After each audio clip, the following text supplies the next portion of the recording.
It's 1 o'clock, so I'll call the Facilities Committee meeting for Wednesday, October 18th, 2023 to order. We don't have any public comment. Let me lead us in a prayer, please. Dear Heavenly Father, we're thankful for this day and opportunity we have to serve the Joint Water and Sewer Commission and the citizens of Glynn County. Grant us wisdom during this meeting and help us to understand the issues at hand. Thank you for all our staff members and their families, and just protect them. It's in Jesus' name we pray, amen. Did just hear from Commissioner Stevens, who requested we not wait on him to begin the meeting, so we have fulfilled the request. First item on the agenda is minutes from the September 20th, 2023 Facilities Committee meeting. I'll make a motion we accept the minutes as presented. I'll accept it. All in favor? Motion carries 2-0. Item 2, contract award, Canal Road Water Production Facility. Mr. Burris.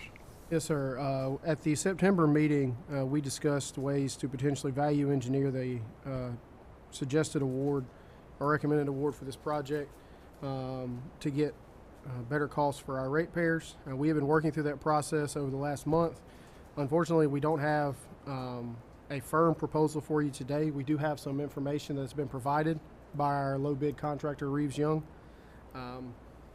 They have looked at changing out the FRP doors for some hollow metal doors in areas where that's possible, which would be a credit of about $25,000. We could delete the permanent generator and just use a portable generator as necessary for a credit of $311,000. And then including total contract value at this point, including the alternatives and the extra unit items with the adjustments, would change from $5,546,000 to $5,210,000. Reeves Young indicates that they believe there may be other areas where we can value engineer to reduce the cost. However, their request is that those occur after an award to them. We don't have anything specific to present to you today. We can go through the options. We have Chris Stovall from Thompson Hutton here, who has been leading the charge here with Reeves Young on this discussion. He can talk about all the things they're considering and what maybe some of those other items may be. But the request today will be to defer this to the November meeting. The bids are good for 90 days, so we have until the first week of December to technically make a award or rejection on this. So it's still in progress, but since it was on the agenda, we asked Mr. Stovall to come discuss the steps taken thus far and what our next steps are before the November meeting. Chris? Well, I think Andrew basically covered it. The main focus of where we've been looking at some cost savings is the type of building that was partner over that.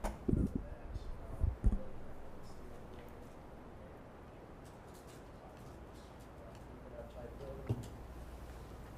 They've been hesitant to give a number because they've said, okay, well, we can give you a steel building that's the same size, but it's all items that will need details. They said you'll probably end up pretty close to the same price. Yeah.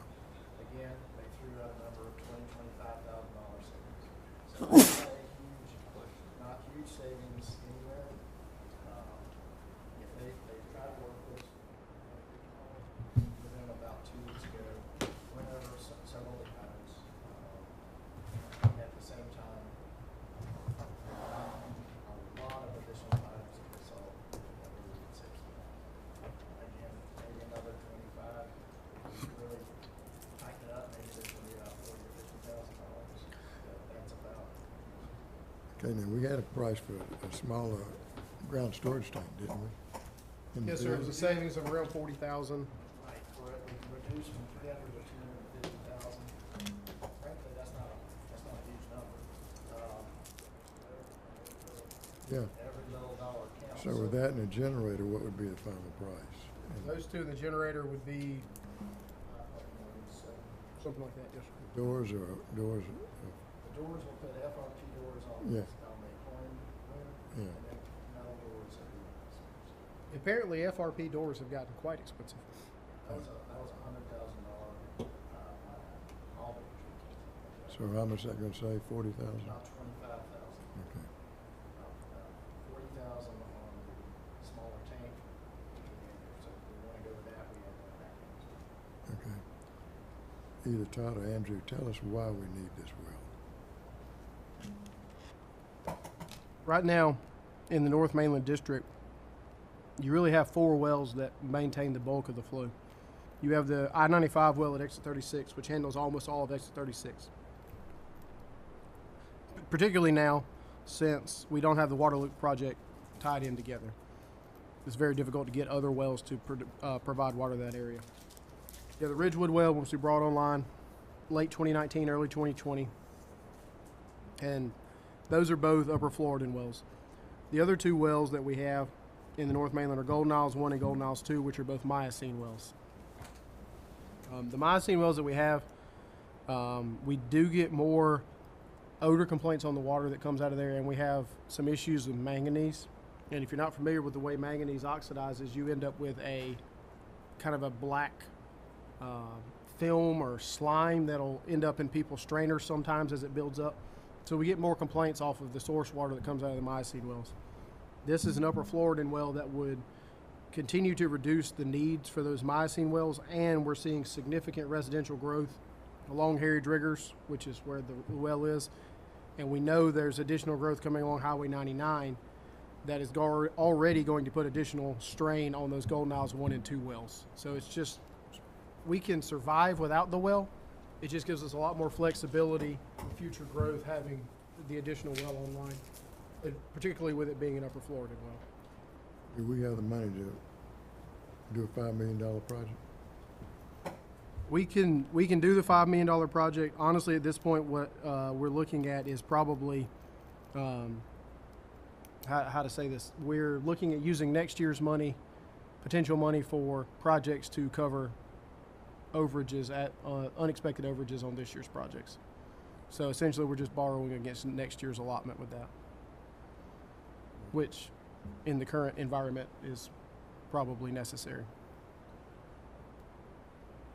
Any questions, Chuck or Trip? I appreciate all the, minor things to take off there, but, changing the doors kind of seems, not very thrilling. It's like taking a couple of bags off the Queen Mary. Right. Alone. So, and I think, my feeling about infrastructure is that's our obligation because we have to meet future needs here. So we have to make the investment to be sure that our customers are getting the same quality of service and delivery of water and things that they're getting now. So I think it's very important that we find a way to move forward in this and just accept the costs for what they are. We're investing for the future here, and that's really important. I think the generator and the reduction in the ground storage tank are 2 good things to do right now. Because we have generators at all our other ones. Yes, sir. We got a portable generator we could always. We can hook up it. That'll take almost So- 10% off. The generator and the ground storage tank will save us about $350, $355, somewhere in there, plus the doors as well. So that puts you close to $400,000. That's 8%, So if the 10%. Facilities committee, Okay. can the facilities committee make if we decide to do that, make a, Yes, y'all could make a recommendation, and we could bring it an updated proposal memo for your consideration tomorrow for award. Like I said, we were still kind of in flux on what we were working out with the contractor, and I didn't want to bring in something that hadn't been finalized. I will say, all credit to Reeves Young. They've been very good to work with on this. I do think that the contractor is looking at, any contractor is, how much work do I want to put in on the upfront without getting a contract as well. yeah, and we only had 2 bidders, and this bidder is $2 million lower than the other, so there's not a lot of negotiation there. And I appreciate all the efforts from Chris and from all the staff here and all the work that's been done. I think this is a worthy and necessary project. We've got a lot of houses being built up off of 99, and if Buggies ever breaks ground, there's, I believe, a lot of water usage there. So I think it's something that we need to consider move forward with. And once we get that, plus the ground elevated tank up there, we'll be It'd make a in big great difference. shape for the Yeah. North Mainland from there on. So, can I have a motion to move this forward to the full commission?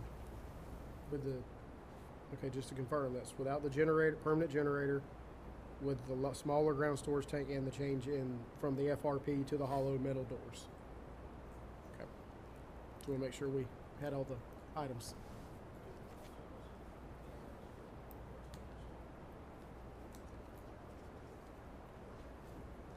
Let's leave that all for now, and if we find it, we can come back later. Yeah, we'll work that out with them.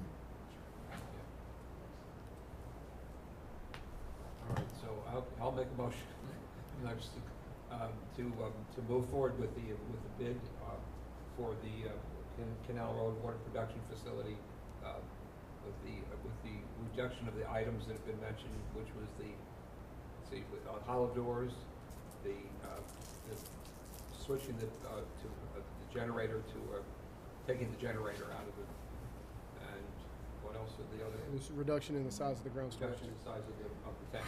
Okay. We'd still have a manual transfer switch in the electrical though. for the Manual gen- transfer switch and quick connections. That'll be a part of the okay. Yeah, I'll make the motion that we move forward that we recommend that it be approved. Is there a second? And I walked in late, I apologize. Why isn't it in our packet? Because we were still, up Finalize- till didn't about finalize 12 the o'clock numbers. today, still working with the contractor on it. So we didn't have a full recommendation because we didn't have all our numbers. We were still kind of in flux, working some things out. So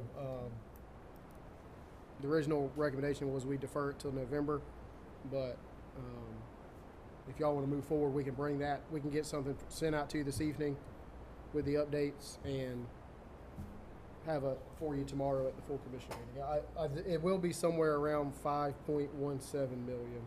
So what happened to the concept of talking about doing both at the same time? We asked them that, and they stated that would not save us any money. Projects are far enough apart that they're still gonna need two crews. They would not see the same. I was thinking we were looking at the combined project delivery and but also, having a different kind of contract structure and Yeah, we did talk to them about that, and they were pretty blunt about the fact that it was not going to save us any money to do that. I think with the growth in the north end, I think this hits the sweet spot for where we need to meet the future needs. No question. I'll second the motion. I will say one advantage we have on the other project is we got some lessons learned from this project to incorporate. Yeah, to incorporate on that project. Like what? I really do appreciate all the efforts that everyone's made from staff and from Chris. I know it's made a big difference. So. Yeah, I mean the like for example, I don't know if you heard this before, but the contractor told us that I think there's 10 or 11 doors, and that going FRP on all those was $100,000 worth of doors. So obviously we're probably not going to do that on the next project because we didn't expect to spend 6 figures on doors. Yes, I'm in the wrong business. So everything's just expensive right now. So getting it from the contractor, they're helping us look at options for non-CMU buildings, steel buildings, or precast sort of. Tremendous savings per year, there are, yes. It does. Yes, brought in modular building as well as a steel building where we could block off. There's a motion second. Any other questions? Hearing none, all in favor? Motion carries 3-0. Next item is contract award Mary Ross Park Water Main Extension. Yes, sir. You have an exhibit. Todd, would you mind pulling this up? You have an exhibit in the back there. This was done internally. Currently, the City of Brunswick is doing a project, a storm drainage project, and some slight rerouting of some water and sewer lines to facilitate improvements to Mary Ross Park. As we've gotten further into the project, our water distribution crew looked at it and determined there may be a way we can install a small section of pipe and eliminate some old galvanized and cast iron lines and better loop the system through there. Because if you kind of look at where it is now, you see blue lines at the top and bottom of the screen, but those are long dead end lines back there. So our distribution crew worked with our engineering staff and we came up with a potential solution. The contractor for City of Brunswick is J.H. Stone Construction, so we approached them about what their labor costs would be if we provided materials to the project, and they have brought that back to us. So we'll be replacing about 800 or 700 feet of pipe, and the total cost is $29,280 to do that. Again, we have a little more cost for materials above that, but that's the labor cost to J.H. Stone to do that, and it does eliminate about 400 feet of existing cast and galvanized water mains that have reached the end of their useful life. Basically, we're just putting in a 700 feet of pipe to connect the two sides. Yes, sir. Now, where's the galvanized pipe that you're talking about we're eliminating? The galvanized is, I don't remember which side the galvanized is on. This all shows 6-inch, and obviously it's not 6-inch galvanized, so I'm not sure which one is the at the bottom.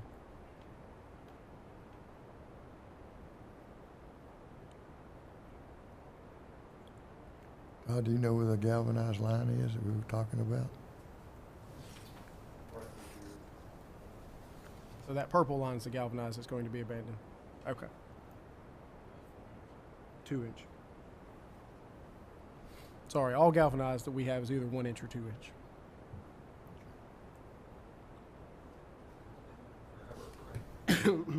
Been there for, Right next to the bay. Soaking in a salt bath. Now, why is the line that far into the park? to get out of the sidewalk. I mean, it's going to be shifted one way or another in there, but we just don't want to have to replace sidewalk. There's a lot of sidewalk back there if you've been back there. And do we show hydrants? I'm not sure there's going to be new hydrants installed in the back. Where are the hydrants, Todd? There's one here. Yeah, there's another one up here. On Best Street.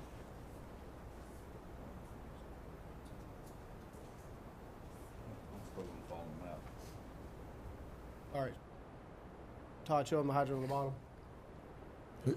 Show them on that what we're doing, Todd. Hydrant here. Explain what we're doing there, though. Hydrant here. And tell them where we're running the line that we're replacing So the old 2-inch basically is this purple line right here that connects. This is the new proposed line, dashed red line. So the blue, the purple, the red, and the green are all existing. Yes. Correct. These are Not the red. greens. The red dash line is new. I meant the red at the very top. Yes, the red at the very top is existing, yes. It's a private water line. I still don't understand why we're gonna abandon the line on the north side of Gloucester. Because there's no benefit to having it there anymore. The one bubbled right here. Because we're going to tie it all the way across That's on the south side. Yeah, Well, it's on. Gloucester. the north side of Gloucester. Oh, Gloucester. I thought you said the north side. I'm thinking north side of the park. Yeah. So we're going to tie it together at that line on the south side right there by the entrance to the port. And so there's that line won't be feeding anything. There's no users. The only user is Mary Ross Park off of that. Right, but it's not from there, it's probably from the other end where the building is, right? There's an existing meter There is, okay. down there. How old is that line? It's galvanized or cast, so. Galvanized? Sir? So is that way on the other side too then, right? Yes, sir. If you look at a lot of the city streets, and I don't really know necessarily when they started this practice, there's a lot of streets that have on one side of the street an 8-inch line and the other side of the street a 2-inch line. And a lot of the customers are tapped off a 2-inch line. And with the galvanized work we're doing, a lot of what we're doing is simply running new services to the 8-inch and killing the old 2-inch line that they're tapped off of. Now, we have a 10-inch line going through there too, is that right? That green line? Or is that the sewer? That's sewer. So green sewer? Green is sewer. Blue is water. This eliminates the dead ends at either end of the park. It better loops it because that old galvanized line probably ain't doing a whole lot of It was looped before, but it's just looped with galvanized. Blue with galvanized is. And I agree with that, but I don't understand why we're taking out a line that we don't have any trouble with. What if we have a leak on the other side? This way we can close it off and still have. I mean, I know it's a park and we won't have any customers on that side, but Well, yes, sir, well, I mean, if we take out that line on the north side of Gloucester, and then we get the new line installed and it's looped at the back, if that line on the south side of Gloucester has a leak in it, it can still be fed from the new line that's put in as we valve off between, right there by the sewer, and the next available valve will be up there by the library. We could work on it there and still feed our customer at the port in between there. And it's just gonna be abandoned in place? Yes, sir.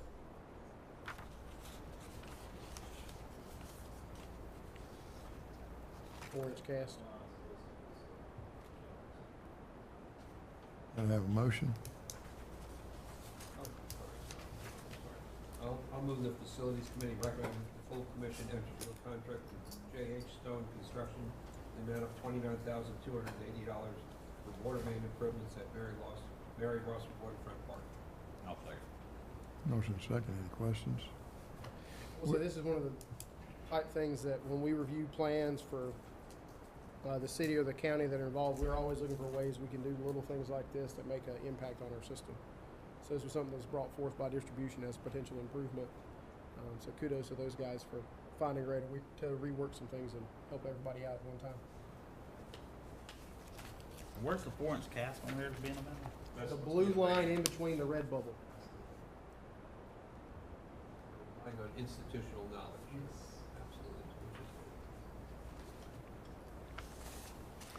Absolutely. Okay, there's a motion second. All in favor? Sorry, I have one other question. Okay. So, I mean, is there any boarding or anything going on down here? They got to move what, 60 feet? Fiber gas that Yeah. went through, it's already going through. I mean, should we wait until they're done? Because they seem to be, I think they seem to hit every line everywhere they're working. Don't worry, they do. They are remarkably accurate. I mean, they've hit, I know 3 by the hospital. We have multiple lines per week.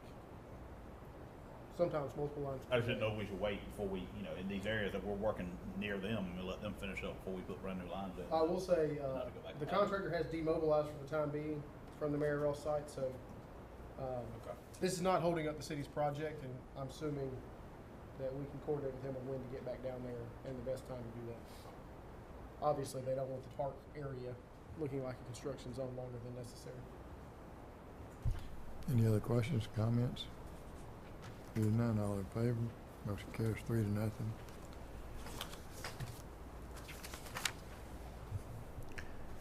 Next item is dedication of private infrastructure and easements. Mr. Klein. Good afternoon. Loaded up. This is a pretty healthy agenda item here with half a dozen dedications associated. We'll say if this is approved today, we do not intend to print out all this information for you again tomorrow. I appreciate that. Was it 81 pages? It's quite a lot of expensive paper being printed for that. I was gonna say, Right. So I'll go through quickly for a little explanation of each one. If there's more questions, certainly pull it up on GIS and have a look at it. These are easement and infrastructure dedications generated by private development activities. First one is Town Square, phase 1 and 2. The Town Square is at Ball Chapel Crossing Road area up there. This is I'll call it a phase project, or it's a stage project. The first section that they're about ready to occupy out there will be the next item we'll talk about. Right now, the first one is the easements. And so the infrastructure within the water system, clarify, the water system only within is intended to be public, dedicated for public. That's why we're here talking about it today. To do that, they're dedicating an easement to us, which is going to essentially be comprised of all the private right-of-ways within the project. The water line stays within that private right-of-way, so it's an appropriate easement for us to obtain that infrastructure. That is what's highlighted. So essentially the whole development of Town Square is highlighted here.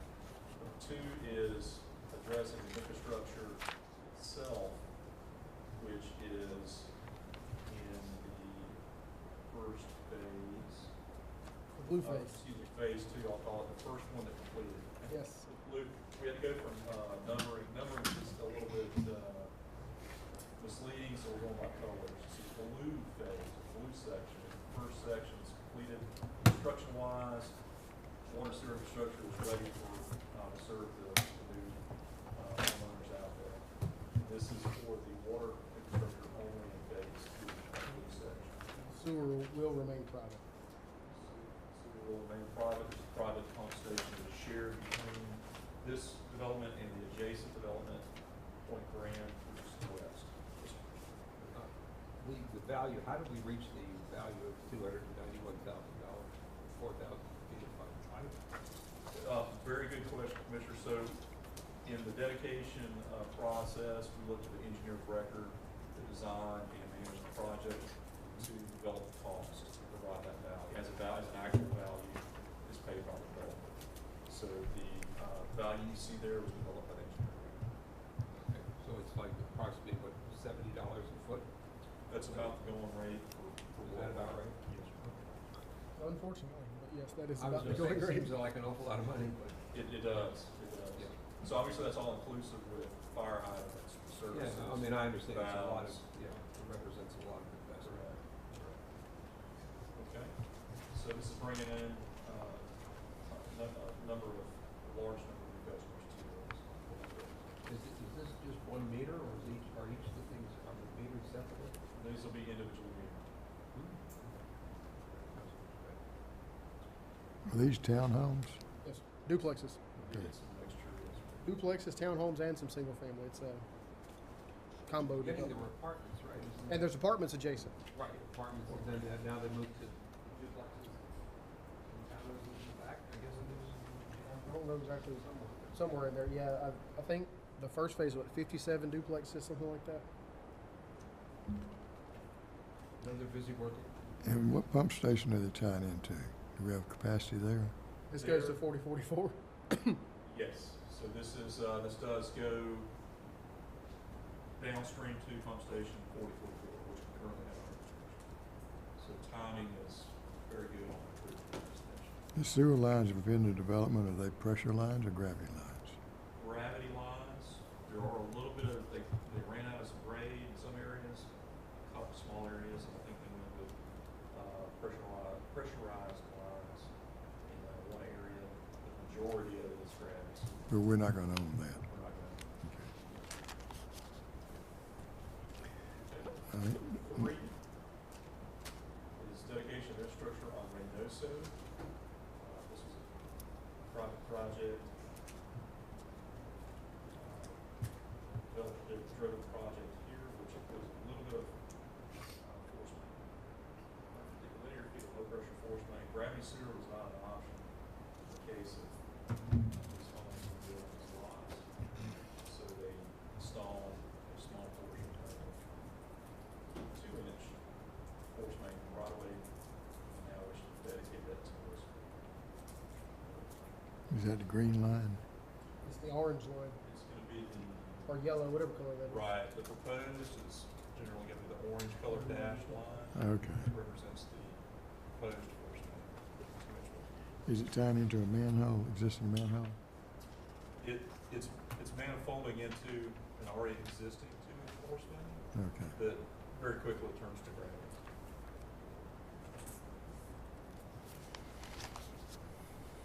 Item number 4 is dedication of infrastructure, 144 linear feet of water main and 246 linear feet of low pressure force main. This is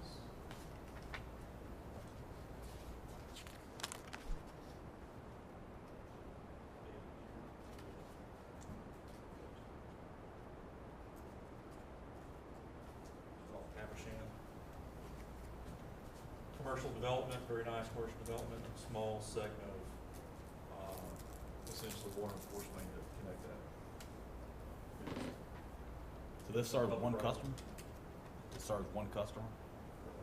But it goes into the public right away. It was installed, is part of the H&H warehouse project, since it's in the right of way, when county leased to us, I mean, it will certainly see the benefit of us under this.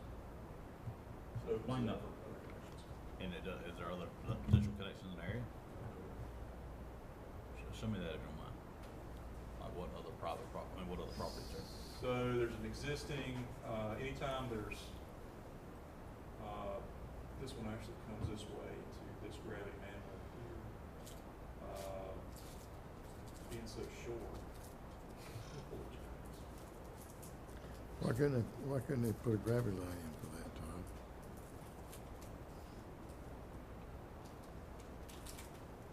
So anything in the right of way, we own. Correct. Yes, sir. That's for private residential too. At the residential areas, if, even if you don't have a lower clean out, we technically own your lateral at the right of way to the main in the street by ordinance. I'd be happy to change that ordinance till we only own the mains and not the laterals, but I don't think I'm gonna get a lot of support for that.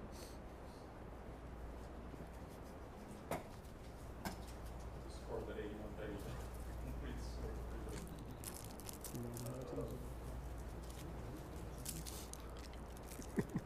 Go have fun. So is it parallel to the, right of way or? No, it's perpendicular to the right of way, it looks like. Or we just pick up where the right of way is? I guess the question I'm trying to understand then, if that's the ordinance, and that's the case everywhere, why do we have to do documentation to clean that up? I mean, it seems like when it's put in, it would automatically be.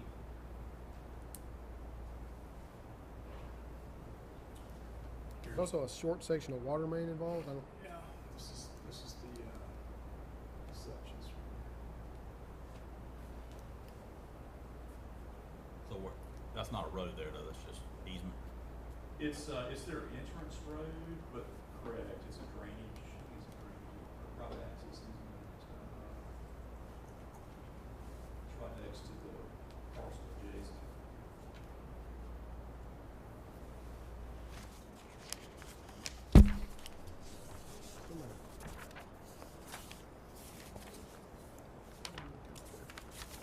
These folks here could potentially tie on at some point.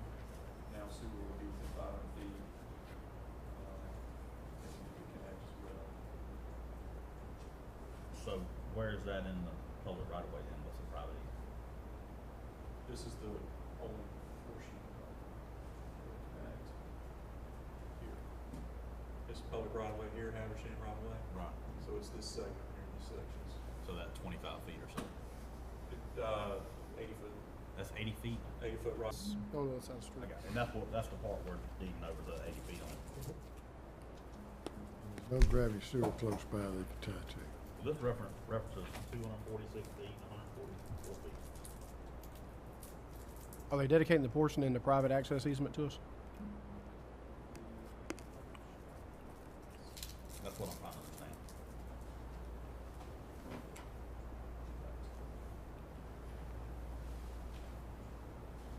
I guess the portion I'm missing is, in the residential world, it sounds like we own it because it's in the right of way. But we're not going to every house in town saying, hey, y'all deed that to us. What makes this special? What makes these types special? I mean, if it's in the public access, Right. it's in the road, and we own it, why do we have to get a deed?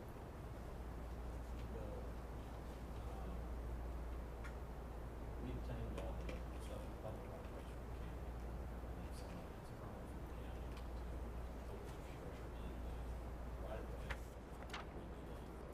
need some documentation saying, yeah, permission to.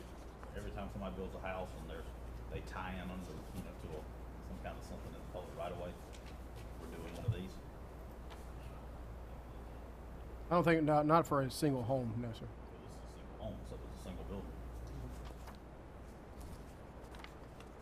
I'm missing something, just help me understand. No, I think that's accurate. If they're dedicating the section that's in the private access easement to us, I hadn't got too many papers. Because they're talking about 144 feet of water main and 246 feet of low pressure sewer main.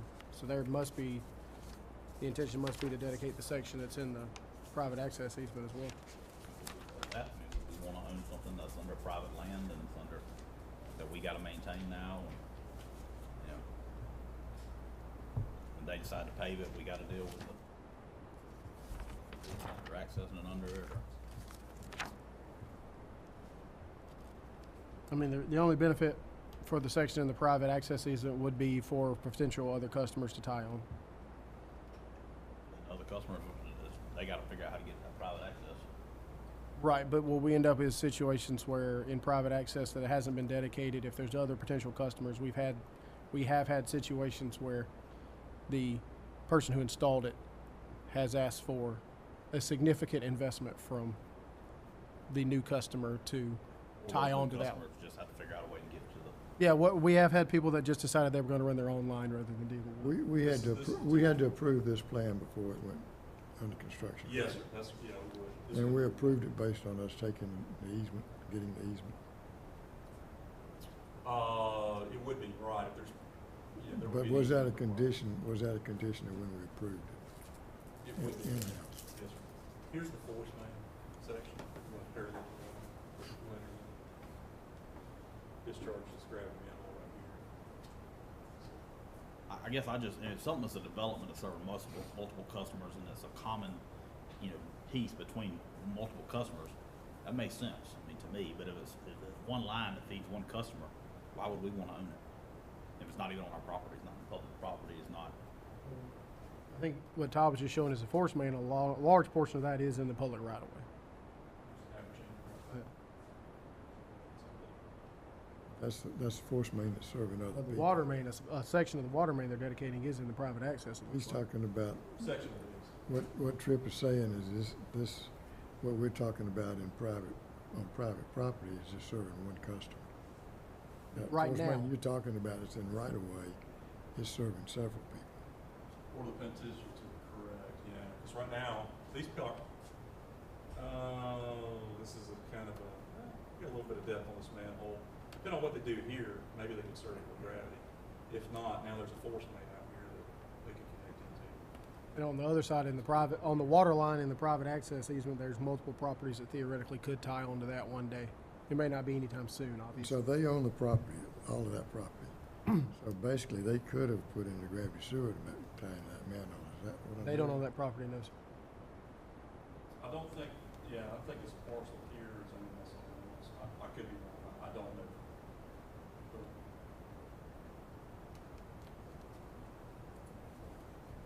Because we want to encourage as much gravity sewer as possible. We do, we definitely do. And it seems like we're taking on more pressure systems that private people are putting in. We are requiring all new connections to provide an engineering report stating why gravity is not a feasible solution, both from a engineering standpoint if there's not enough grade and if it is, a substantial amount more expensive to install gravity versus low pressure. That is an analysis that we require them to perform and submit to us, and we review and go from there on that. This one may have predated that process, I don't know, but They have to tell us about okay, yeah. So they did do that.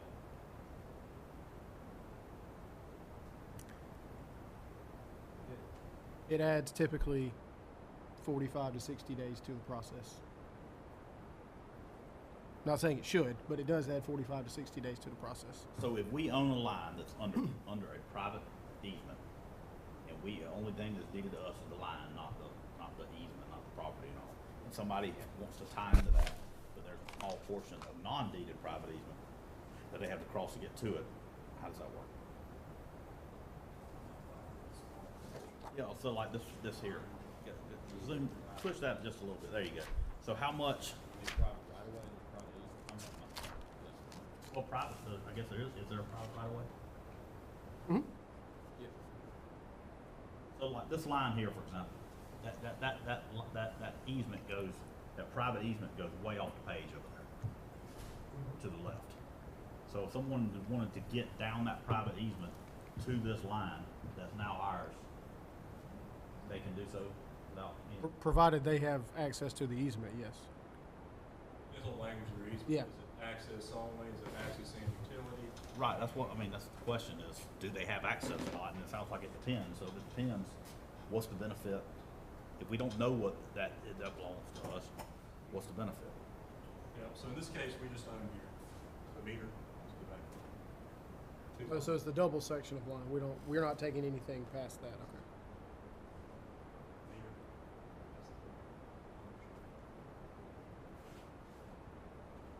So that's why it's 120 feet, because you're doing it twice. Right. Okay, I'm with you now. So we don't own anything past the right of way. Oh, well, that's not. Well, Yes.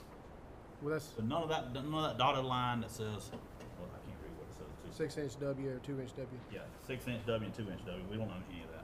Not past the meter or the Past. gas load. Yeah. It passed right there. And this document does not change that. Okay, well, that's not the way I read it. That's not the way I thought it was. Yeah, it's not the way I originally presented it. My apologies. All right, well, that changes my mind about the whole thing. I thought you were saying we were taking that 2-inch and that 6-inch line all the way down that private easement there, turning left and going into the north face of that building. I guess that's west. Plan north. Yeah, if that was the case, this is a parcel, we would require an easement. Right. That was the question. My apologies. No problem. So we are owning that line there is, you said that road's 80 feet wide, Yes. and we're owning approximately 60 of it, times 2 is how you got to the 144, or 72 plus. Right, this is a. Okay, all right, good deal. Zero, not 50, you got, yeah, times 2, 140 or Okay, Must all have been the 81 pages. whatever. Lots of, yeah.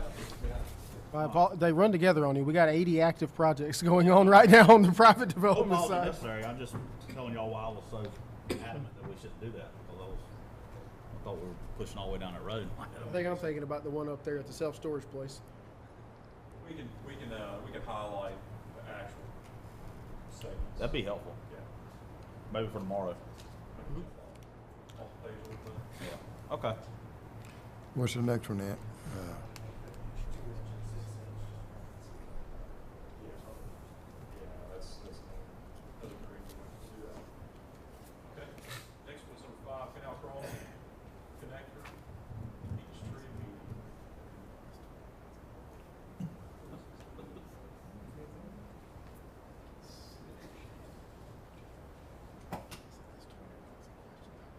Canal Road is Los Angeles. These segments here. There's an ATM out here if you've been in this area, and some future developments coming in through here. This is to cover the water and sewer infrastructure that's going through there. It's actually dedication to infrastructure and easements, along with hold harmless letter. And hold harmless letter is related to a sign that appeared in the easement after. They have a, what do we call it, freestanding, substantial freestanding sign.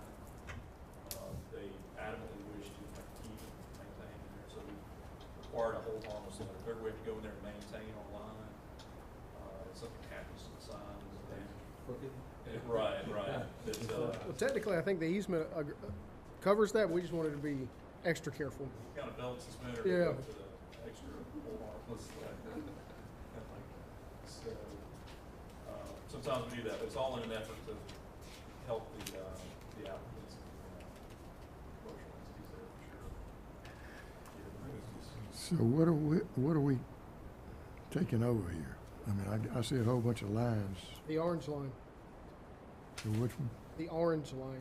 Just the one line in the middle?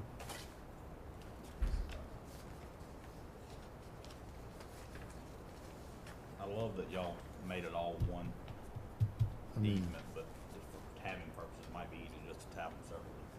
Future, I'm getting lost. I don't know where the orange is. Is it? Yeah, here's the,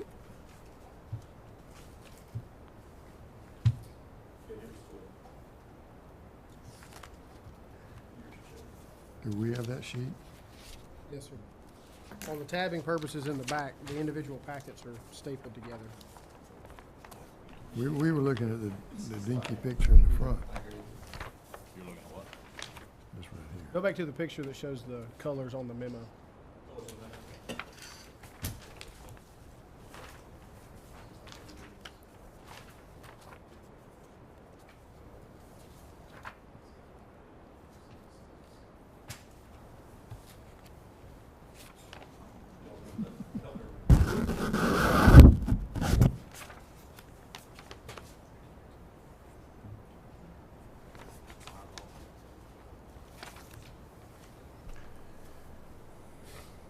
Zoom in.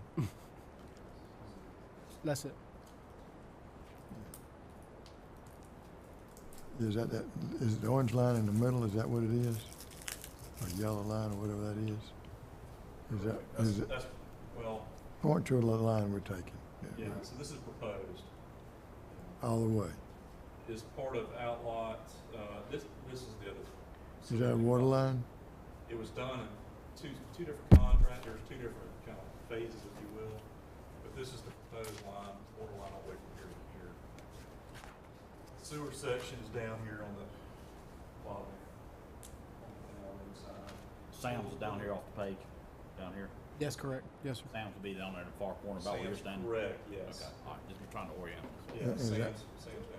Is that gravity sewer? There is gravity sewer out here through here, but this is force main. It goes to 4118. 41, So there's a pump station down there. There's a pump station this way, yes.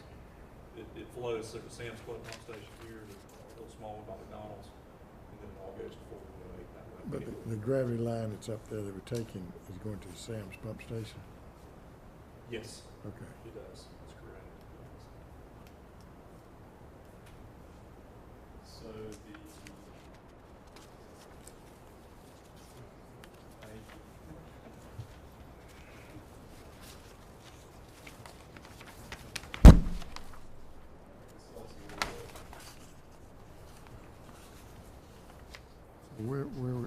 What's next now?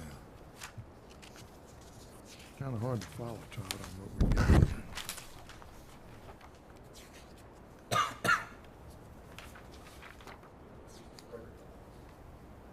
Outlot K. So you can see if these bold lines are property lines, or their property lines, right of lines. We don't have to worry about the water out here if it's in the right of way. We needed an easement over this water line here as it carves down into their property. Then on outlot S, same thing. We needed an easement to cover a water line that runs through the property. South side of outlot S pretty much. There's a little bit on K. There's an easement here that covers this sewer. This portion. And that is right. You know where we're at? Yes, sir. I don't know where we're at in the packet, I know where we're at there. It's a new canal crossing connector is a new road that they're putting in behind the outlots where the ITM and the Peachtree immediate, or not Peachtree, whatever the immediate care is out there that's going in. Where's is that Peachtree. where's that in our packet? So, I can't find it in the packet either. What are you looking for? But Talking about? As Ms. Burrow said, they're running a road right through the middle of this big grassy Yeah, field. I understand that. This is Canal Crossing, and you've got David Way, and Gateway is up here, Gateway Center Boulevard. Sam's Club is down over here. that's McDonald's and the tire shop, right? McDonald's is right off the page, right where your fist is. Yep. Down here. That's the mattress store up there that you see at the bottom of the page.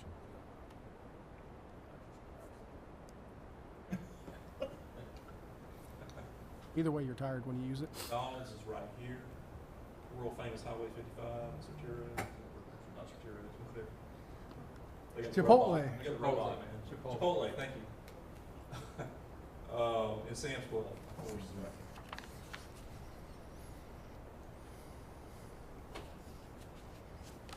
So what we're talking about is this area right here, I guess.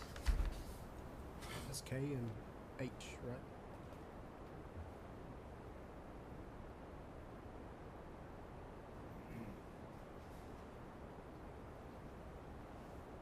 Okay, what's the next one?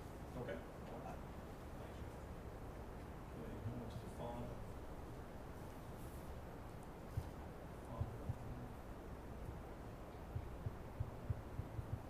Is Old Seaside. So south end of St. Simon's Island, the big Sea Island development down there, is an area known as Seaside or Old Seaside. There was a development that was subdivided, and there was actually an existing water line that runs through the property. And this is a little bit of cleanup as well here. The red again is private, owned by Sea Island Company, owned and maintained by Sea Island Company. That's actually private force main. These homes, these new homes actually connected to that private force main, so we have nothing to do with sewer infrastructure or easements for these. But this water main that runs through here is actually two water mains that run through here. Went across the property, so when they subdivided it, we then needed easements across the property. That's what the easements are for. Why do they have two water mains? That's a fair question, Commissioner. Part of the reason we were cleaning up Mary Ross Park. What? I don't know. Reasonable What answer. size are the water lines?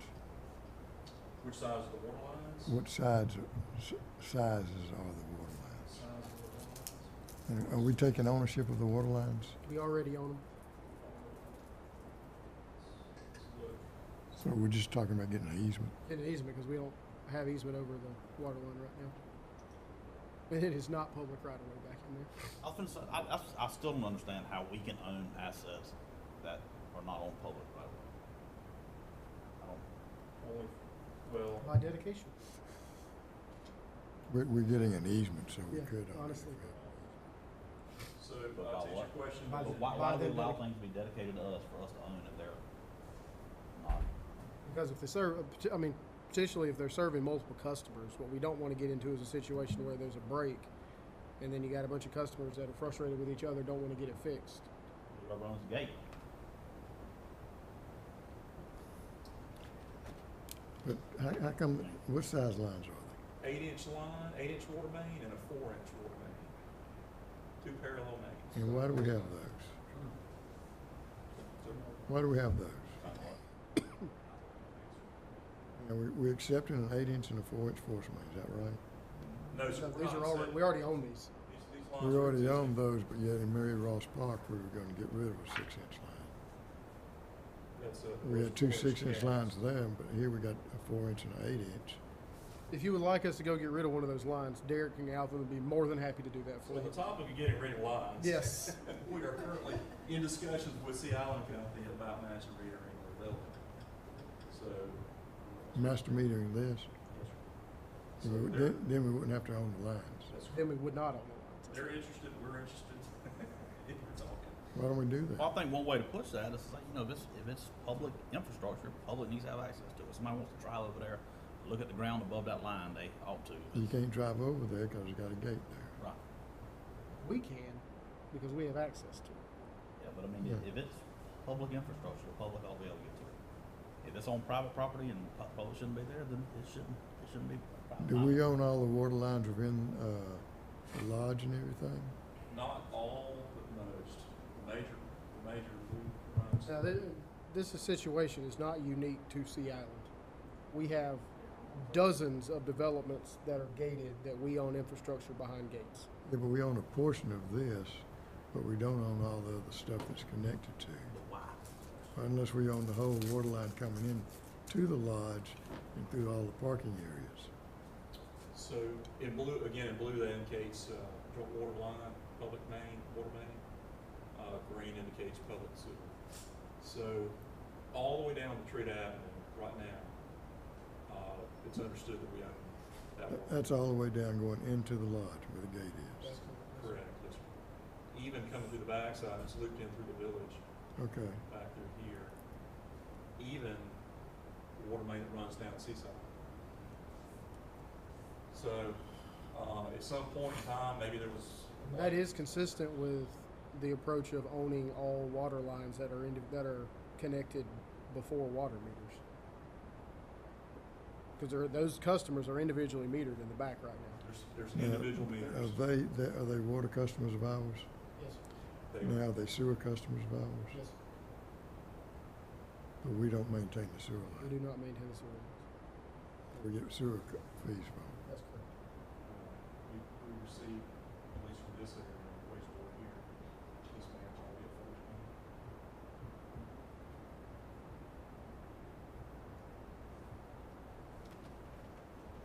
Typically, the reason we do not own sewer lines in areas we own water lines is because there's a pump station scenario where they did not want to put a pump station to joint water and sewer standards. Or in other locations, it's because there's gravity lines that are encroached by buildings and other things as a reason we would not accept the infrastructure. So this agenda item here, you can see what's understood to be public water mains, meanders outside of the Seaside Drive right away.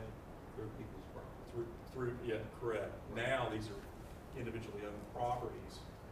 When that happened, now is the time, and the developer was conducive to going ahead and giving us an easement across those properties. Having a water line through Sea Island's property, maybe it's, I don't know if there's an official blanket easement of some sort, or maybe it's a gentleman's handshake.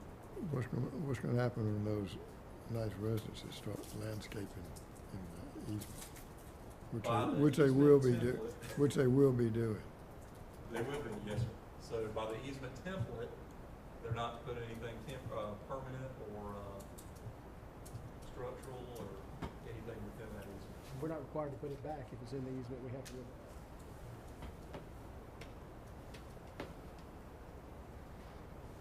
So, and these easements are recorded. They should be well known by anybody that purchased the property.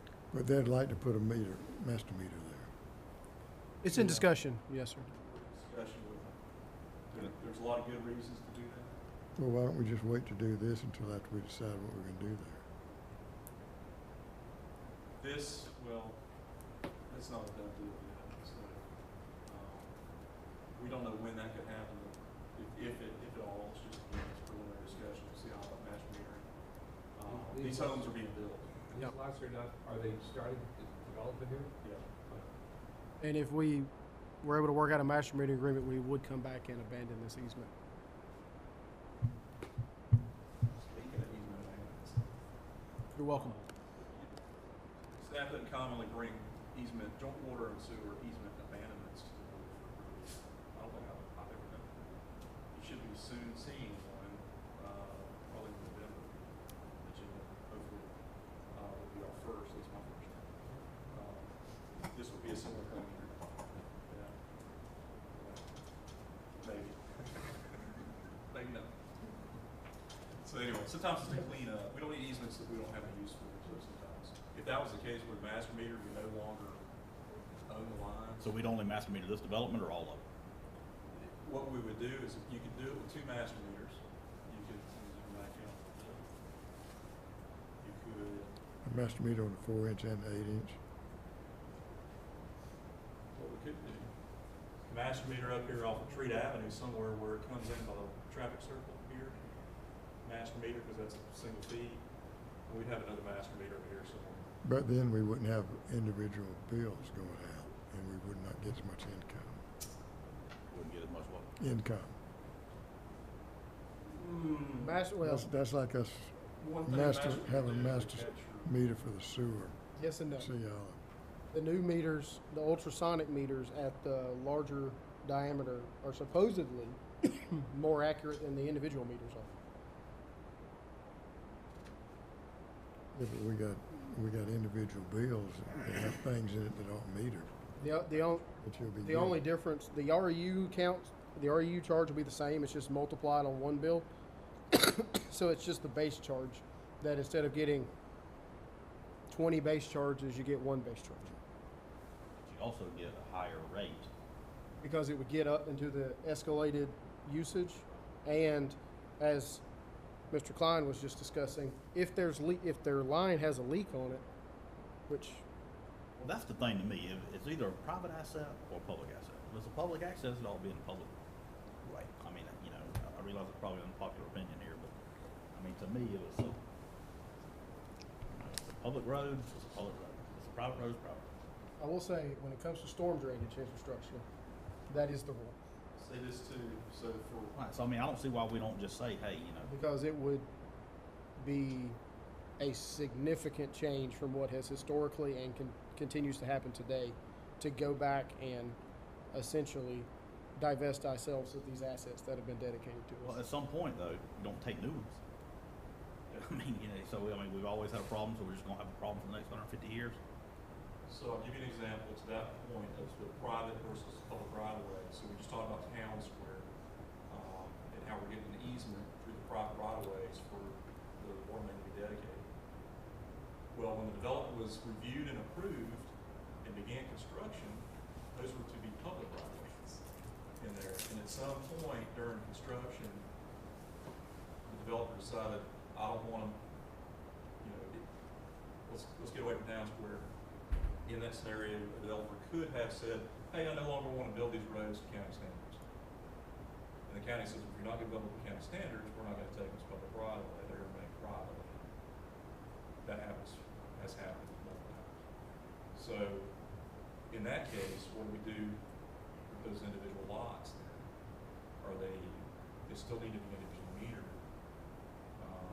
We can't necessarily master meter, maybe we could, I don't know. Why not? Yeah, it becomes we'd have to have some real. But when they go to develop it and somebody says, well, I don't want to buy that because it's part of the master meter, then, that affects their sales and people fix it. They'll start doing it the right way. It becomes a challenge sometimes, especially when things change. You have a plan, everybody's on the same page. I will say that I can literally argue both sides of this, but I'll say on the master meter, one concern as well, when we master meter a development, when that line breaks, they call us. They don't know who owns the infrastructure, and the people that own the infrastructure have no one that has any, they don't have a contract with anybody to fix it, and we're the ones getting the phone calls from every customer out there wanting to know why they don't have water. So, I fully understand your point and support 99% of it. It's just that we do end up with, we're the ones getting the calls at 1 in the morning, and we cannot not send a guy out there to check on it. So we run into, even if it's not our infrastructure, we run into significant cost just receiving calls because we get a phone call that says, hey, 123 Main Street is out of water.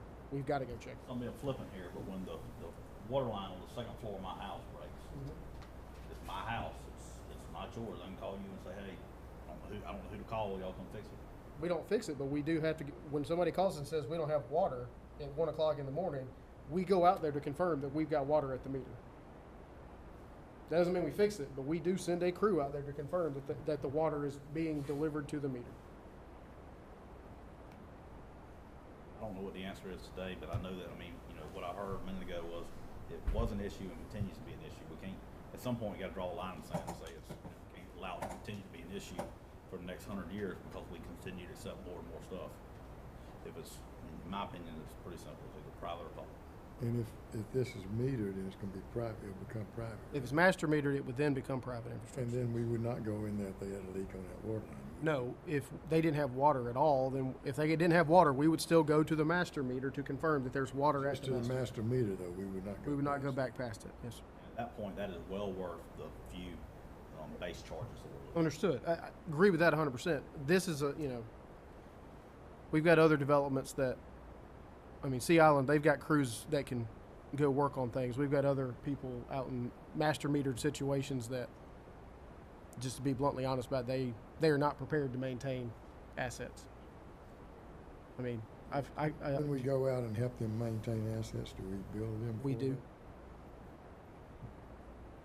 Yes, sir.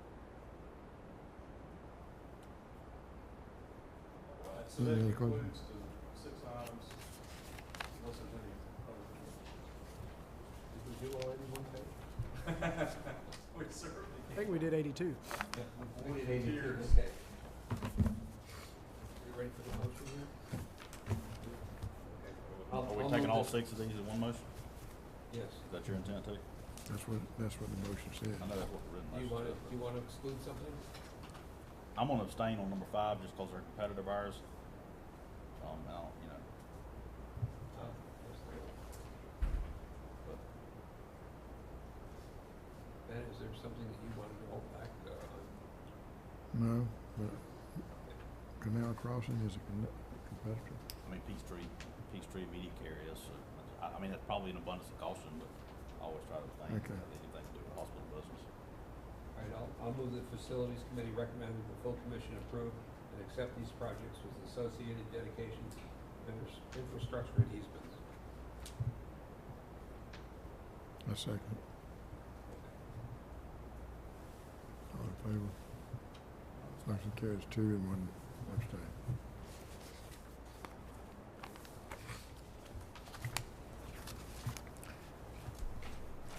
Okay, discussion, water production report, Mr. Burris. Yes, sir. So slightly less water usage in the month of September because when we get to the sewer report, you'll recall that it was very wet in the month of September. But across the board, all the wells performed successfully. Still having some, trying to work out some operational challenges with the Fletsy well. To get that production up from that well, we'd like to see most of our wells be somewhat similarly used, just to avoid overrunning one well versus the other. But about 5.5 million gallons a day on the mainland system, down from about 5.9 for the previous month. I did have 2 taste and odor complaints, both of which were for dirty water complaints that seemed to occur. One of them seemed to occur following a construction project, and the other one was following some flushing that had been completed. Sometimes when we flush, it'll run clear at the hydrant, but it's vibrated some things loose in the line, and you get a little dirty water outside of that. If we maximize the Fletsy well, would we need the Canal Road well? If we maximize the Fletsy well, it would certainly reduce the need for the Canal Road well. And what do we have to do to maximize the Fletsy We- well?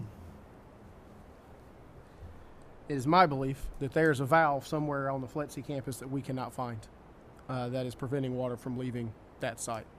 Do we own that water system or they own it? We own a portion, they own a portion. I don't think anybody knows who owns what out there. Fletsy, they work well with us. We work on things together. We're trying to figure out what the answer to that question is, but the ownership of infrastructure question is a significant challenge for both parties right now. But How do we clear that up? well, we discussed privatizing it, and they discussed privatizing it. Of course, our definitions of that are not the same. Our definition of privatizing it is we master meter it, like we were talking about with Old Seaside. We buy 3 meters and meter the 3 entrances. Their version of privatizing it is we own everything. Do they own everything? No, we own everything. It is for them because they're a federal government. So we got set. It was actually a pretty funny situation. We set a meeting about privatizing the system. We both showed up very excited about it, and then left very confused about why the other one thought that's what privatizing meant. So we own the entire system, is that a problem? Yes. Because we have no idea where half of that stuff goes out there. And they have, over the years, adjusted things in their system that we don't know what has happened. We do handle emergencies for them. Yes. Depending on how long it takes us to get through the gate, how big the emergency is by the time we get there. Yes. So the water from this is not getting out into our system, the rest of our system? If there's only 2.3 million gallons a month being used, it is likely not leaving, or a very small percentage of it is leaving the Fletsy campus. Out of there? Well, it is, like we were just talking about, there's 3 connections from the Fletsy campus to the rest of our system. The most likely scenario in which water would be used would be to go out Glencoe Parkway side and feed Glencoe Parkway and those homes along Driggers. We went to every valve we know about on that line, and they're all open. But it's difficult for me to believe water's not going that direction given the amount of demand we have in that area.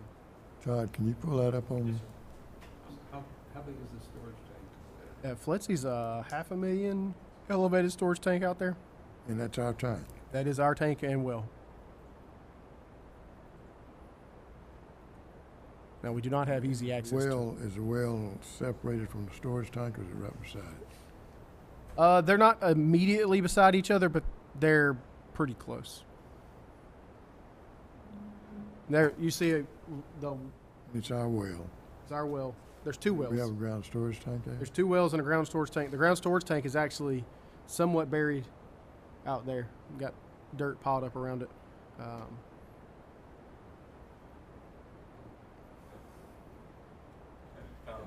Yeah. So you can see the blue G in the center. Don't zoom in yet. That's too small for us to see. Right, so Put your cursor on the ground storage tank. So that's the ground storage tank Right there. and the well site. And then the elevated storage tank's down here to the right, about a, you know. And we own the property that the well site is on and the ground storage tank? We own the property? I don't think we own the property. It's not, it's, We own the infrastructure, we don't own the property because it's all part of the FLETC parcel. So we got public stuff and we don't own it, do we have easements to it, or what do we have? We don't, we have to go to the gate and get the badge and go in like everybody I else. mean, we've been talking about all this all day, for the last hour about other entities, and this is the biggest one we got. Understood. Seems like we need to straighten this one out too. At least it's going, not, That makes it more complicated. well, no. we've, Bigger ship to turn around. there was an agreement a long time ago that expired. And we have made attempts to get with the folks there to discuss all this, and I think it has to happen. We work closely with the facilities crews out here, and we've got a good working relationship with them. It works really well. Trying to get paperwork accomplished can be a challenge. Should we Because, for just, example, we don't, when they have new buildings and everything, that doesn't go through the same review process as everything else. it's a benefit for us to have the well on our system. Or should we not even have the well on our system in the tank, just give it all to them? If they would take all that infrastructure and let us master meter it, they can have it. Because it takes an hour to get in the gate of a truck just sitting there doing absolutely nothing. An hour. And that's on a good day. But we fix the lines in there. We maintain the water and the sewer system, or portions of the water and sewer systems in there. Or they maintain some of the sewer system. We have pump stations on the FLETC property that we maintain.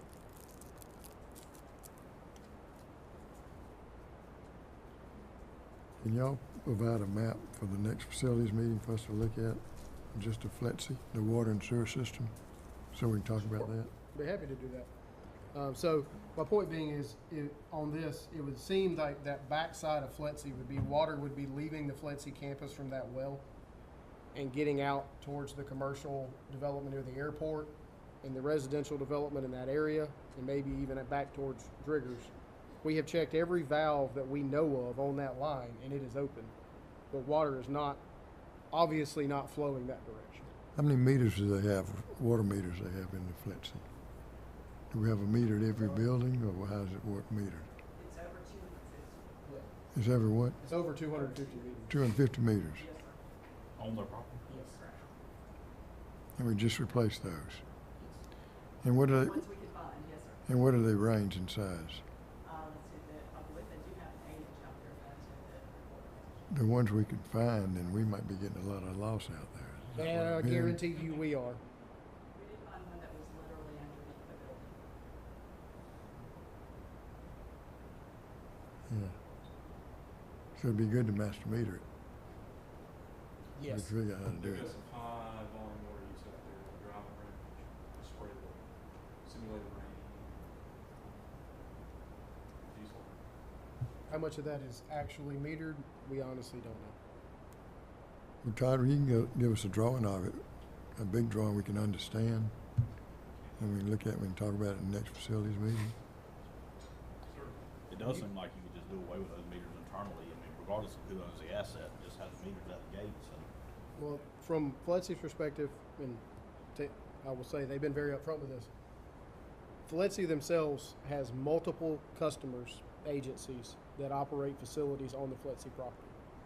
So they individually meter everything so that they know this account is TSA's, this account is the FBI's, this account is whatever. So they handle all that with the individual meters rather than them trying to figure it out once on a master meter perspective.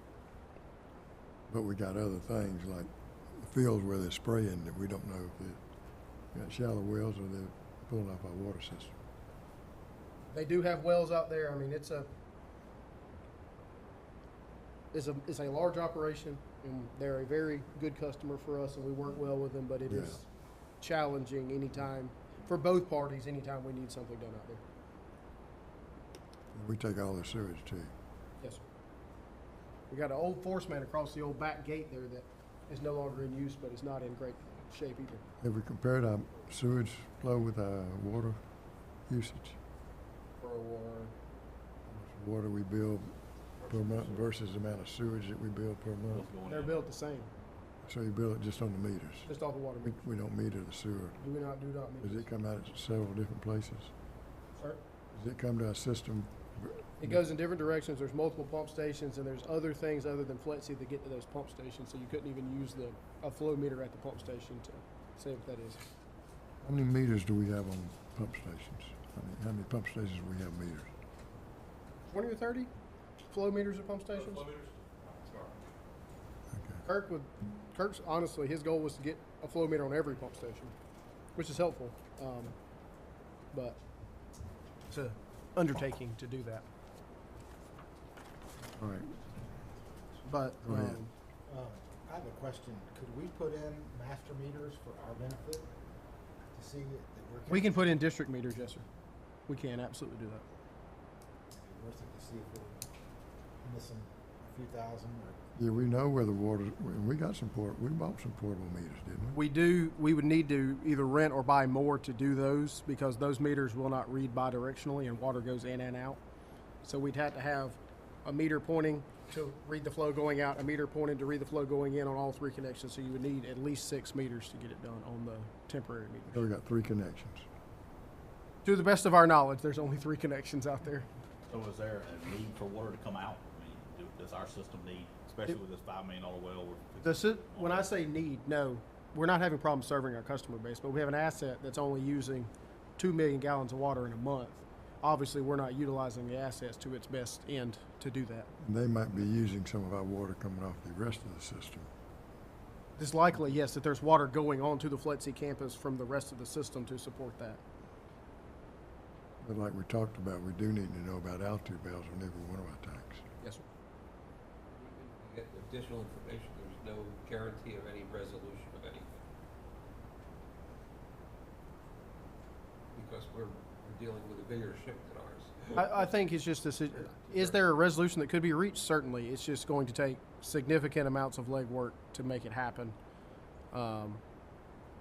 And writing that agreement, and when they brought up in the past, and I understand this from their perspective, when we brought up in the past master metering it, they want to get a contract for what their water rates will be for the next 5 to 10 years as well. Well, they want a discount.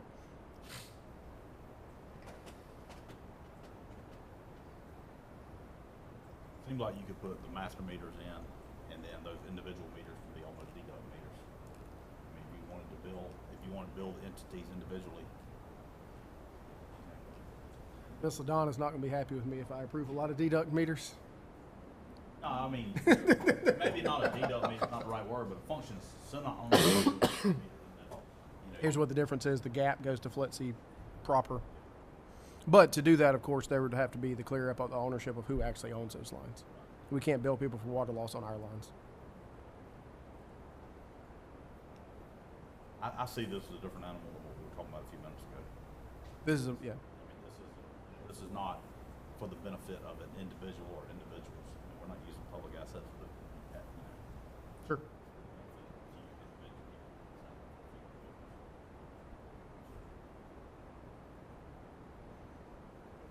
Okay. But if you look at the graph on the second page, we're running slightly higher water this year than we did last year, which is good. We are seeing growth, particularly in that North Mainland district. Mr. Klein's group has been busy improving plans and inspecting installations, and we're starting to see that customer base grow in that area and the water use reflecting similarly. So on St. Simon's for the month, we get more outdoor usage on St. Simon's, so when there's wet months on St. Simon's, it have a bigger impact on the flow. 2.9 million gallons, St. Simon's Island for the month. You see there, that system with the 4 wells is better balanced than the mainland system. The Hampton well there, not quite as much usage being to the extreme far north. Also, the Oglethorpe tank not being online is impacting the amount that the Hampton well is running, because it's running off of local pressure instead of running off the tank levels. But one taste of odor complaint, although I will say we are starting to get significantly more pressure complaints out in that area due to fluctuating pressure with the tank being offline. When's it gonna be up online? We'll let Mr. Klein address that as part of the project update.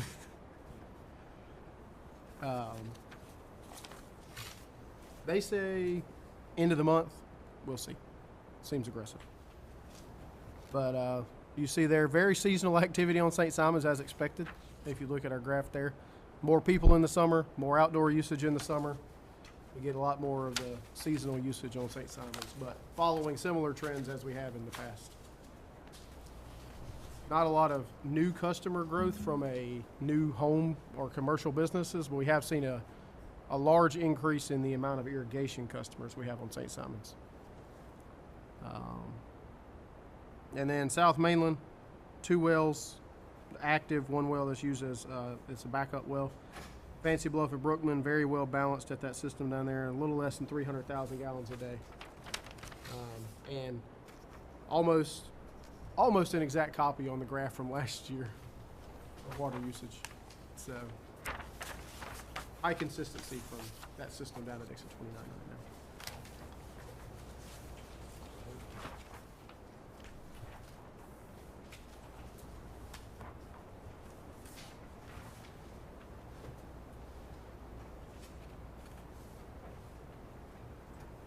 They go to the wastewater.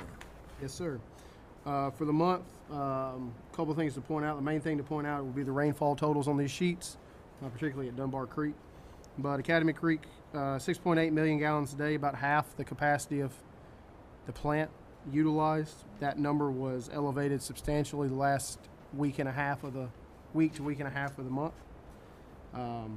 And as a result, you see a reduction in influent concentrations with the amount of I&I that occurred those last couple of weeks of the month. You will see there was a violation on there highlighted in orange for the ammonia. It appears that we had some interference from industrial discharge unexpectedly, and just turned the plant upside down for the last week and a half or so of the month.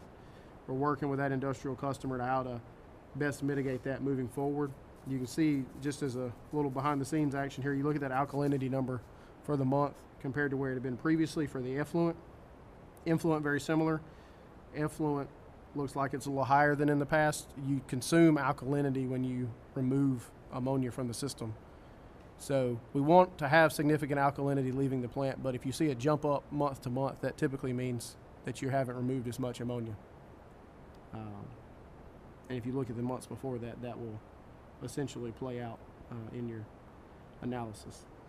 But despite that, 97% removal of BOD and TSS, a little less than 6 inches of rain for the month at Academy Creek.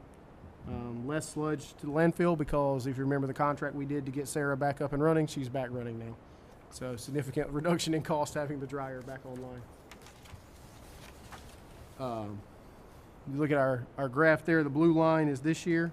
It's running slightly lower, maybe even in some months, significantly lower month to month than where we were last year this time. We are making progress on the I&I. A lot of rainfall coinciding with the supermoon tides kind of impacted us at the end of the month, though. St. Simons, 3.1 million gallons a day going through the plant. You'll notice there is a violation of BOD on there. We also, the TSS is elevated, but the monthly number is not violated. However, we did have a significant violation for a 1-day total, because if you look at that maximum daily rainfall, I believe it was the 27th of September, we got 6.1 inches of rain in 24 hours. And it essentially caused hydraulic washout of the facility. Everything at the facility was functional. Both aeration basins, both clarifiers, all the influent pumps were running. The water just got there faster than what we could slow it down, and it caused washout. So those numbers are indicative of essentially one very bad day leaving the facility impacting the monthly totals, and it has much tighter limits on BOD and TSS than some of our other plants do. But Does that mean we got that many leaks in pipes out there, or that mean? yes, I know we did like a smoke test. and we've done smoke testing. Of course, new things occur. We're doing an analysis now. out there, or do we only do it on the island and the whole system? We did it in some of the. We didn't do it on the actual plant site, but based off the numbers we're seeing, it appears, now we have not run salinity tests or specific conductance tests, it appears that we are getting something that is significantly tidally influenced. Because we'll see wide swings that seem to line up at high tide versus low tide. We know one area that we want to do some investigations that is a large user that is impacted by tidal influences, but we're still doing some Epworth. Yeah, because I mean, right there at the supermoon tide at Epworth, the whole backyard is Right. flooded. So What was the maximum flow that day? Do we know? 13.7 was what we got to.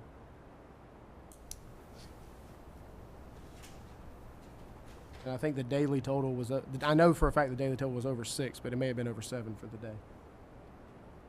And the TSS for the one day was 57, and the BOD was, I want to say 20 something for the day. The plant, now, as soon as the flow went down that day, the plant went right back to being in compliance. We So have both aeration basins on? right? everything was on. So, unfortunately, we got some more work to do for I&I removal out on St. Simons. Appears that a lot of it is getting in that 2030 basin. The 2030 is the pump station on Stranger Cemetery Road behind Frederica Academy. So that appears to be where a significant portion of the water was coming from. But that's a large gravity basin to try to pinpoint, so we're working through some of that. Surprisingly not coming from your neighborhood, which is typically the culprit. We check those pump stations. But good news though, even though we had a bad day, if you look at the graph for last year and this year, we've done a significant improvement there of reducing the amount of flow that's coming into that plant because of the I&I improvements we've made. Now, it appears we may have got a new leak we've got to figure out where it's coming in at, but we have made progress on the I&I issues at St. Simons. When we have those heavy rains like that, I mean, is that an opportunity to go out? I mean, it might sound, crazy, but just pour dye in the water, where it's pooling up and stuff. We do some above ground inspections. We typically don't dye test in that scenario because with that much water going out, we don't want to turn Dunbar Creek green. I didn't mean water going out for it. Right, but if it's getting, you got to be careful with dye. I had a bad experience with dye one time where somebody put way too much dye in it and I dyed the river green. That's fine. Nope. And it was not St. Patrick's Day.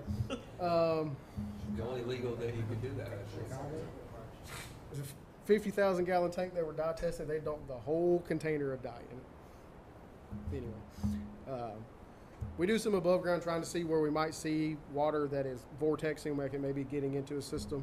We look at run times and try to narrow it down. We've got some new smart manhole covers that have flow meters on them that we're going to start strategically placing out in the system to get flow readings and see which branch it might be coming from. But part of the problem is in some of these low-lying areas, there's so much water in these rain events and tidal events like this that you can't get out there to them to actually see what's actually going on. But again, we are making progress, and just an unfortunate day, but it does qualify as a major spill, and we will be sampling upstream and downstream of Dunbar Creek for the next year. So, as a result, it is posted, everything like that. So we followed all the protocols. Staff jumped on it quickly, but unfortunately, sometimes not a lot you can do. Even got some I&I issues, slight I&I issues apparently popping up down at exit 29. Less rain at exit 29, according to the rain gauges, than on St. Simons. Only 3 inches or 2.7 inches of water for that day, but 6 inches for the month. A little over 500,000 gallons going through for the month. And but the plant handled it well. Of course, that plant is fairly significantly underutilized at this point, so we have a little additional buffering capacity in that system. that helps in this scenario. But 97% BOD and 98% TSS removal for the month. And now time for the photos. Todd?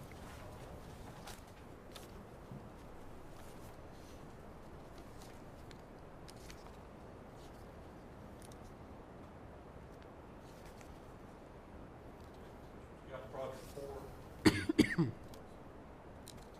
the opportunity to share with the commissioners what's going on.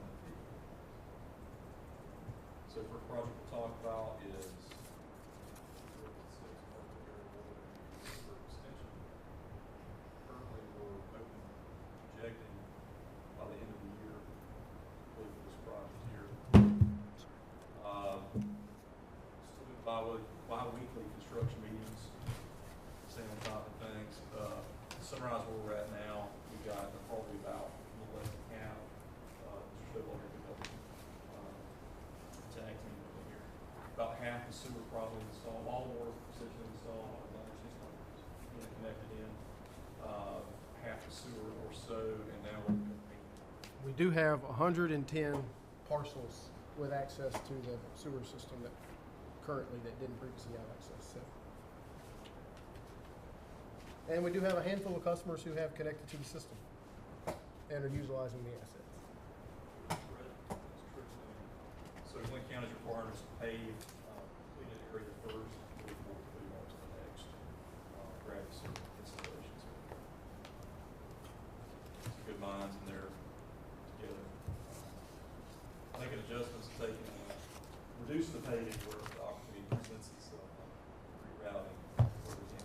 Next project, galvanized replacements, in-house project, still project 2021, Mr. Alvin Hall, water distribution supervisor, showcasing a really good example of galvanized that needed to come out.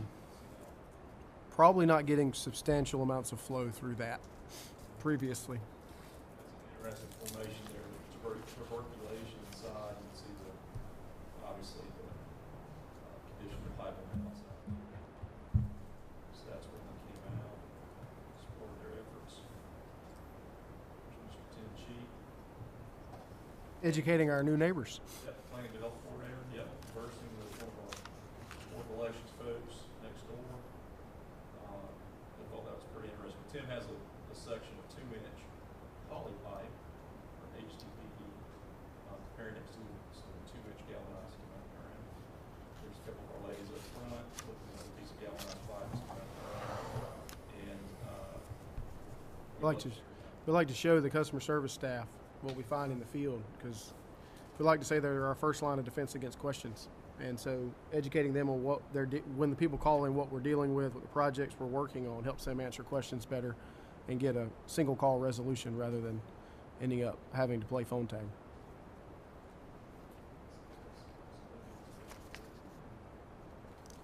okay, meter replacements. That project, I'm told, is coming to a successful close. I mean, we got left listed on. As of yesterday, 320 meters remaining. They do that in about a week, don't they? Well, I think the 320 they got left aren't going to be done in a week. No, so those are the ones that are in concrete. A few of them are locates that we're still struggling to actually find the physical meter itself. But yes, sir, which is the point now that we're reporting how many are left rather than how many were installed. Yes, typically 320 in a week would not be a concern to get done, but these are going to take a little longer. And within budget? Yes, sir. If you want an example of one of them, that bottom left photo up there is actually right out here in the parking lot. You may recognize the landscape there. Yeah. Talking about meters that are in asphalt and concrete. That's one small example of a situation. Certainly the other ones are a bit more complex than that, but just to give you an idea there. And I will say, to their credit, we obviously were impacted in the middle of the day with a water outage. Very short term.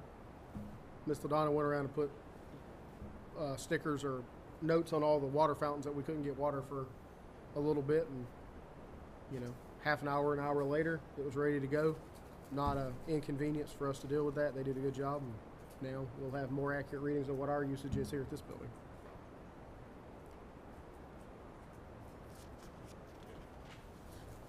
Recommend the Waterloos. Very excited to share this project with you. It has kicked off and they're under construction. And they're working on the Bailey Road area around Old Jessup, Bailey, kind of towards Tractor Supply area. And already broke the ground by milling. You see the road closed. Already got the lane that the water line's going to go through, milled and underway. So materials arriving daily. So first project with this contractor, but the pre-construction meeting and the way they've started off has been very strong. Very hopeful that that relationship is successful moving forward. Island Port construction, we're looking at about a year timeline on that project. Okay, Dunbar Creek water production or water pollution folks. Dunbar Creek, I was hoping to have some exciting news to bring to you today. However, we were notified last week by our contractor that all the parts for the filtration equipment were not delivered. So we had to get more parts, and the parts will be here very shortly, but we had startup scheduled for next week for the filters in the UV system. But the next time we could coordinate both Trojan UV and Aqua Aerobics filters to start up on the same week, and they have to be started up in tandem because we have to divert the flow to that basin, is the second week of December. So those will not be online until the second week of December. However, they are essentially, minus a handful of parts, complete at this time. What is ongoing now this week, our SCADA integrator is here. Now, part of the project was to replace the two main control PLCs in the facility. Now, we are incurring some additional overtime costs this week because that plant is not manned 24/7 typically. Our permit allows us not to man that facility after hours as long as SCADA is functional. But since we have ripped the two PLCs out, we do not have SCADA at that facility right now, so it is being manned 24/7 this week. Contractor was hoping to finish the base contract up in November. Now it looks like maybe the second week of December for startup before some of those things. They've begun doing some excavation for the clarifier and are working through the permitting issues with that clarifier and the permit expansion. The clarifier is not supposed to be online until June or July of next year. And the roadway improvements should kick off in the very near future. We're getting to the point where they're going to be running out of work to do other than the roadway as they wait for startup and permitting issues. I think I reported this last month, but the new aeration basin, new diffusers that are online, still got to get the control scheme together to reduce our oxygen use there because they're all currently run through one main oxygen system, and we can't get the DO down on one basin and maintain it in the other basin right now because of how efficient the new diffusers are compared to the old diffusers. Which is a good problem. That's a good problem. That means that's a problem that's easily solved once we get the other ones replaced. Next project, as was briefly mentioned before the meeting, we place Mall and the Oglethorpe Mall, or excuse me, Oglethorpe elevated storage tanks, in the progress for those guys. The contractor, the last little bits that they're working on is mechanical, I call it the mechanical piece of it, replacing some valves, and electrical is all complete at this point, but it's just mechanical valves. They're telling us pretty aggressively by the end of the month, more likely into November, we are approaching closure. What valves are they missing?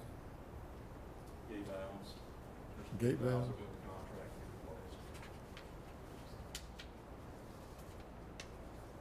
Could we leave in the other one so we can put it back online? Could we leave in the other one so we can put it back online? Because that's creating a pressure problem out there, right? Right. We could, we'd have to take it back offline. It's like in the case here, this is one of the valves to be replaced. So I'll look at that. I'm like, well, if I'm replacing this valve, there's a T and all this other stuff involved, fittings. Who knows what's going to happen here? Stuff's probably not going to line up. Probably got to replace that pier again. Did they order that valve a long time ago? I think they ordered it last week. But they knew they had it in the contract. Yes. This Tank Pro, Yes, we have documented that they knew about it as of last December. because we had a price, separate price for them replacing those valves. I think we took bids, right? And we awarded it with that. Yes,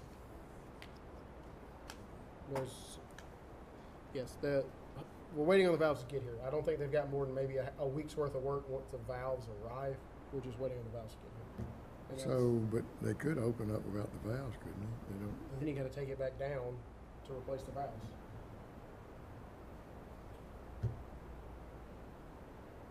We can suffer through another month. I think, hopefully,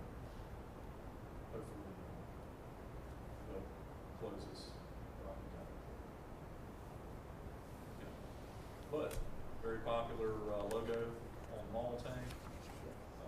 We're making some good comments. Okay, next project. Excited to tell you, give you an update on this one here. This is Crispin 341. You've driven past Crispin Boulevard, Winn-Dixie area, no doubt. Seen the lane closure. 3 lanes run north there, 1 of the lanes is closed.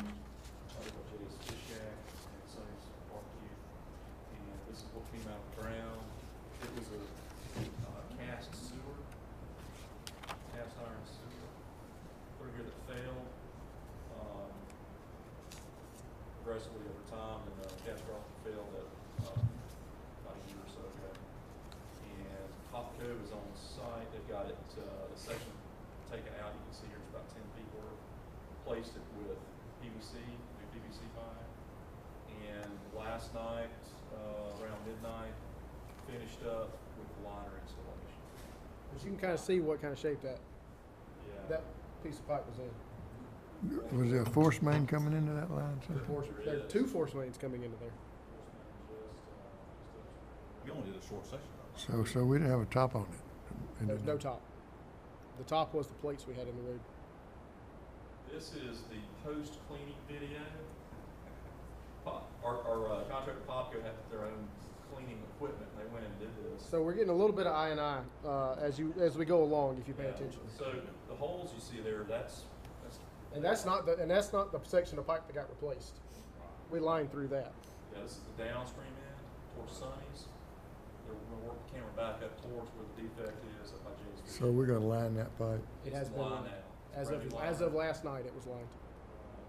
See some good. I'll fast forward through some of these spots. You Lot can see more. here. There's the border.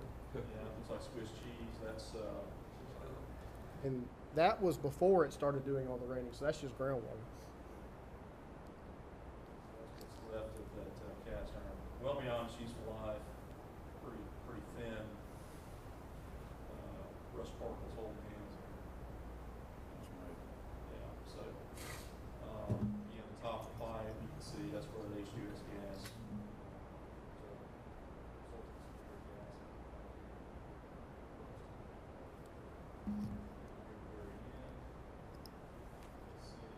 Had to rinse the camera off.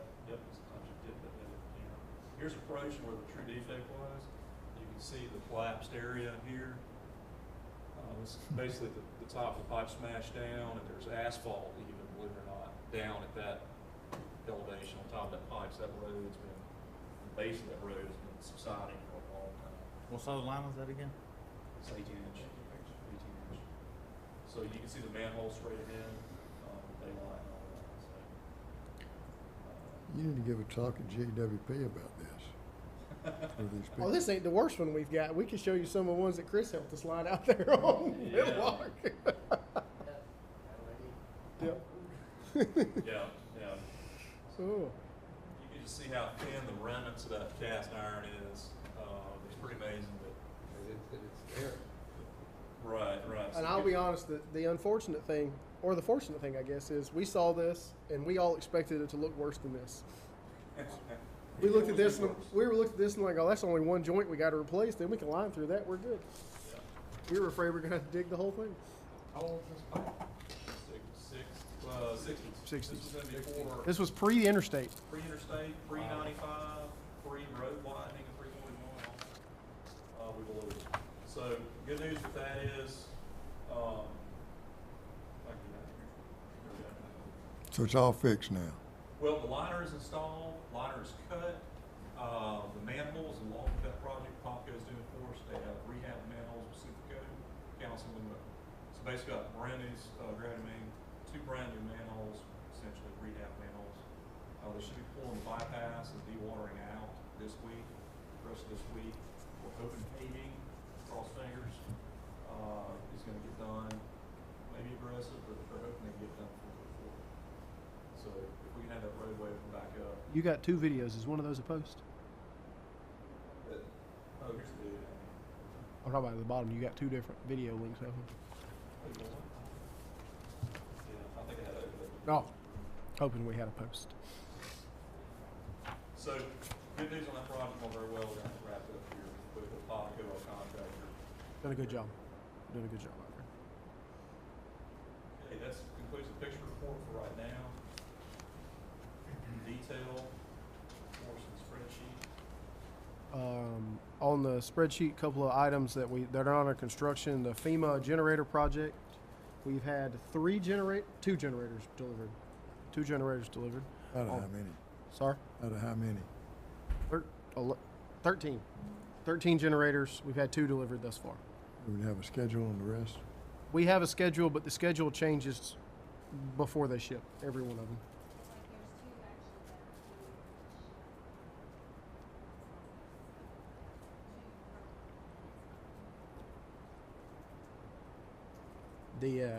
Let's see, going down, hitting a couple others. The UV system and RAS replacements at Academy.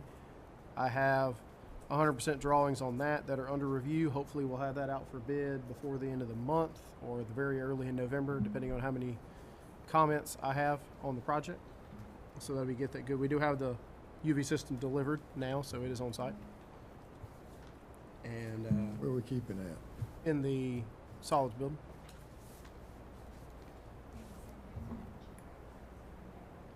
Or as Mr. Riles likes to call it from his Air Force days, the hangar. So let's say North Highway 17 North, that project's been on hold. We've made some adjustments to the bid form. That will be re-advertised very soon. Internal design there. Good job by staff getting that hopefully to a successful place as we move forward. And then Mr. Stovall stayed around to discuss potentially what we've got done so far on the SPLOS Exit 29 water production facility and elevated storage tank. As usual these days, we budgeted what we thought was a conservative amount, and it is not conservative at this point. So we budgeted $6 million for the elevated storage tank and well site, and as we just found out at Canal Road, it's a $5 million well site. So we're probably $10 million or so.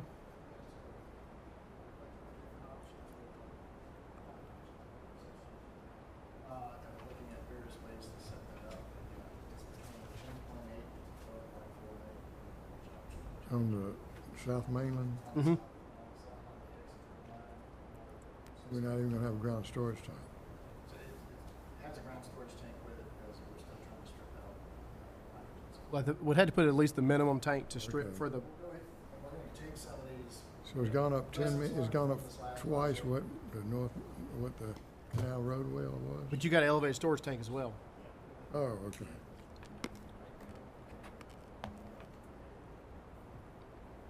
Deposit style tanks. It's about high.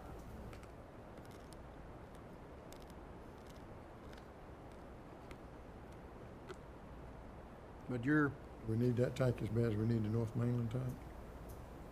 yes, sir.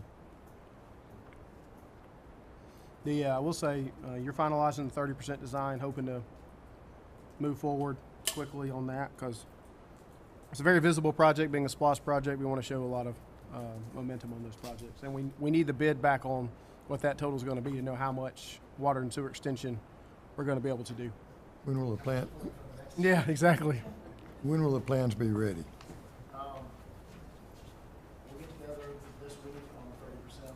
We addressed the comments.